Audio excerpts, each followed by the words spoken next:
안녕하세요. 8월 8일 월요일 아침입니다. 말씀과 함께 새롭게 오는 소망의 아침을 시작하겠습니다. 리처드 백스터는 하나님의 주권 아래 닥친 재앙의 때에는 하나님 외에 하늘과 땅에 누구도 도움이 될 수 없다라고 이야기합니다. 욥기 16장 18절로 17장 5절까지 말씀을 본문으로 하여 고난당한 성도의 증인이요 중보자이신 주님이라고 하는 주제로 함께 은혜를 나누기를 원합니다. 욥은 고통 속에서 자신을 위해 증언해 줄 하늘의 증인과 중보자를 떠올립니다. 극심한 고난 가운데서 그런 존재가 있으면 좋겠다고 바랍니다. 하지만 우리에게 하늘의 증인과 중보자는 희망사항이 아니라 실제입니다. 예수 그리스도는 하나님과 죄와 허물로 영원히 죽었던 죄인인 우리 사이에 유일한 중보자이십니다. 밤낮으로 참소하는 사탄 앞에서 우리의 무죄함을 밝히시는 증인이십니다. 이것이 바로 우리가 믿고 따르는 구원의 진리입니다. 욥은 자신이 부당하게 고난당하며 피를 흘리고 있다고 주장합니다. 하나님은 욥을 방관하지 마시고 욥의 빼앗긴 권리와 존엄을 찾아주셔야 합니다. 비록 욥은 하나님을 원망하지만 동시에 자신을 구원해 주실 이도 하나님이심을 확신합니다. 욥은 이러한 하나님을 향해 도움을 요청합니다. 사실 하나님보다 욥의 사정을 잘 아시는 분은 없습니다. 그러기에 욥을 변호해 주고 증인 되어 줄 존재도 하나님밖에 없습니다. 증인은 둘 사이에 결정적 증거가 없어서 누가 옳은지를 판단할 수 없을 때 요청됩니다. 하나님은 친구들과 욥 사이에 증인 되시며 동시에 하나님과 욥 사이에서 증인이 되실 것입니다. 하나님은 욥에게 고난을 주신 분이시지만 동시에 그의 무죄를 입증해 주실 증인이자 중보자입니다. 하나님은 욥을 쫓고 추격하고 화살을 쏘시는 분인 동시에 그를 자유롭게 하시고 구원하실 분입니다.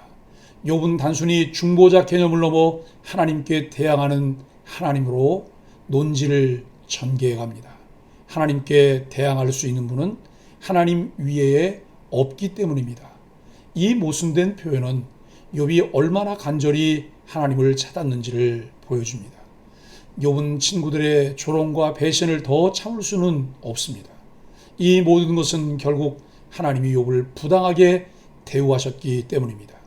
그러기에 하나님만이 욥의 문제를 해결해 주실 수 있는 유일한 분입니다. 욥은 이러한 하나님이 자신의 보증인이 되셔서 자신의 억울함을 풀어달라고 요청합니다. 그리하여 친구들의 어리석음이 드러나게 해주시길 소망합니다. 동시에 욥은 하나님께 서운한 감정을 드러냅니다. 욥은 하나님의 참된 자녀로서 진실한 삶을 살아왔지만 정작 하나님은 욥에게 관심을 보이지 않으시고 욥의 어려운 처지를 묵살하고 계신다는 것입니다. 하나님을 향한 욥의 간절한 마음이 느껴지지 않습니까? 욥은 친구들의 조언으로는 자신이 회복될 수 없다는 것을 알았습니다. 그래서 시선을 하나님께 돌려 그분께 도움을 구했습니다. 오직 하나님만이 자신을 회복시키실 수 있다고 믿었기 때문입니다. 그는 하나님께 중보자가 되어 주시기를 구했으며 자신을 위한 담보를 제공하는 보증인이 되어달라고 간구했습니다. 욥은 절망적 상황에 좌절하지 않고 그의 시선을 하나님께로 향할 뿐만 아니라 그 문제를 풀어주실 분은 하나님밖에 없다는 것을 알기에 간절한 심정으로 부르짖습니다. 18절로 22절은 중보자가 되소서. 욥은 땅을 의인화하여 땅에게 선포합니다. 자신의 피를 가리지 말고 자신의 부르짖음이 쉴 자리를 잡지 못하게 하라는 것입니다. 이는 욥의 부르짖음이 얼마나 간절했는지 보여줍니다. 욥은 자신이 당한 모든 고난을 땅이 잘 알고 있다는 가정하에 땅이 자신의 억울함을 함께 호소해 줄 것을 바라고 있습니다. 마치 아벨의 억울함을 호소했던 때처럼 말입니다. 이는 시적 표현으로 땅에게 호소할 만큼 욥의 처지가 안타까웠음을 보여줍니다. 그는 자신의 증인과 중보자로 하나님을 지목했습니다. 하나님이 자신에게 고난을 허락하셨다 할지라도 그는 하나님이 자신의 편의심을 믿었습니다. 그래서 그는 친구들이 조롱할 때 하나님을 향해 눈물을 흘리며 간구했습니다. 그는 자신의 인생이 곧 끝난다는 생각에 하나님이 속히 은혜를 베풀어 주시기를 바랐습니다. 욥의 간구에서 우리는 놀라운 사실을 발견합니다. 하나님 앞에서 우리를 중보하실 분은 하나님밖에 없다는 사실입니다. 하나님 앞에서 우리를 위해 증인과 중보자가 되어 주실 분은 비록 모순된 표현이긴 하지만 하나님밖에 없습니다. 죄의 대가로 영원히 죽었던 우리 모든 인생에게 하나님은 자신이 친히 중보자로 오셨습니다. 하나님께서 왜 이 땅에 성육신 하셔야만 했는지, 그 일이 얼마나 놀라운 하나님의 큰 은혜며 사랑인지 알아가면 갈수록 감격하지 않을 수 없습니다. 욥은 막연히 중보자가 되어달라고 간구했지만 우리는 중보자이신 예수 그리스도를 알고 있습니다. 예수님은 하나님 앞에서 지금도 우리를 위해 중보하고 계십니다.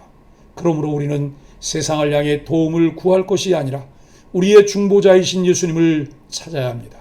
예수님이 성부 하나님과 우리 사이의 중보자가 되시며 평화의 중재자가 되어 주십니다. 1절로 5절은 담보물을 주소서. 하나님이 자신의 억울함을 풀어줄 중보자가 되어 주시리라 기대하며 욥은 하나님께 간절히 기도하고 있습니다. 특별히 욥은 자신의 생명이 얼마 남지 않았다는 사실을 언급하면서 자신의 간절함을 다시 한번 드러내고 있습니다. 그의 간구가 더 간절했던 이유는 자신을 둘러싼 친구들로부터 조롱당하고 있었기 때문입니다.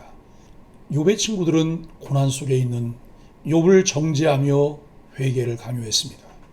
욥은 완전히 무력해져 있었기에 일어나 뉘우치라고 하는 친구들의 조언은 그에게 도움은커녕 조롱이 되었습니다.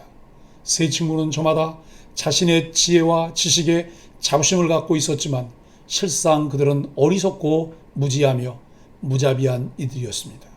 욥은 이들의 말에 휘둘리지 않았습니다.